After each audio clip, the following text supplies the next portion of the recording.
Assalomu alaykum hurmatli vatandoshlar va odatdagi yangiliklarimizni boshlaymiz. Boshlashdan oldin katta iltimos, meni ko'rayotgan bo'lsangiz, podpiskani bosinglar. Podpiska bizning kanalimizga rivojlanishiga juda ham yordam beradi. Iltimos, shuni bosib qo'yinglar. Moskva hamda Moskva oblasti va Sankt-Peterburgdagi hamyurtlarimizga 10 yillik stajiga ega ishonchli dokument xizmatlarini taklif qilamiz.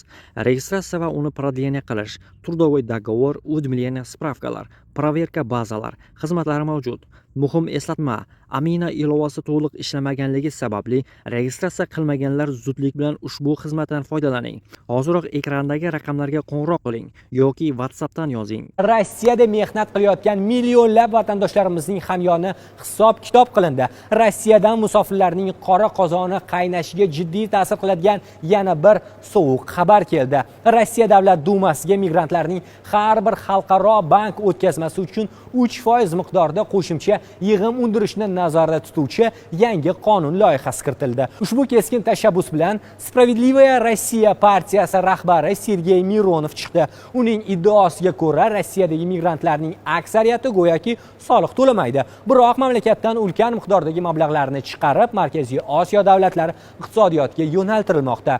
Mironov o'z gaplarini isbotlash uchun o'tgan yilgi raqamlarni ham ochiqladi. Unga ko'ra, o'tgan yili Qirg'izistonga rekord darajada 3,2 milliard dollar jo'natilgan bo'lsa, O'zbekistonga yuborilgan pullar hajmi 2025-yil yakunlari bo'yicha astronomik ko'rsatkich 15 milliard dollarga yetgan. Endi esa qonun tashabbuskorlari ana shu joriy etilgan 3% majburiy yig'im orqali Rossiya byudjetiga har yili qo'shimcha ravishda 45 milliard rubldan ortiq mablag' undirib olishni ko'zlamoqda. Agar ushbu qonun loyihasi ma'qullansa, Rossiyadagi millionlab hamyurtlarimiz o'z oilasiga yuboradigan har bir so'm pulidan foiz to'lashga majbur bo'ladi. Bu esa xorijdagi mehnat muhojirlarining shundoq ham qiyin bo'lgan iqtisodiy holatni yanada qiyinlashtirishi mumkin.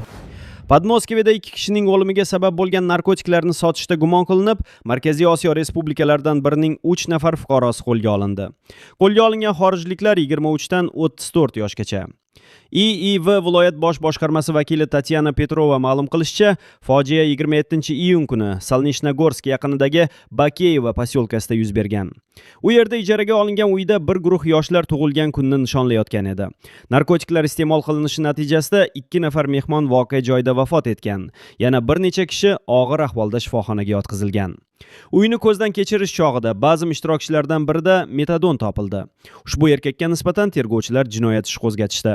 Ularga giyohvand moddalar yetkazib berishda gumonlanayotgan 3 nafar chet el fuqarosi Moskva va Yaroslavl viloyatida qo'lga olindi. Qo'lga olinganlardan birining uyida o'tkazilgan tintuv chog'ida tezkor xodimlar noma'lum modda bo'lgan 149 ta paketni olib qo'yishdi. Tekshiruv ushbu paketlardan 6 tasida mefedron borligini ko'rsatdi. Hozirda qo'lga olinganlar qonuniy qaror qabul qilish uchun tergovchilarga topshirilgan.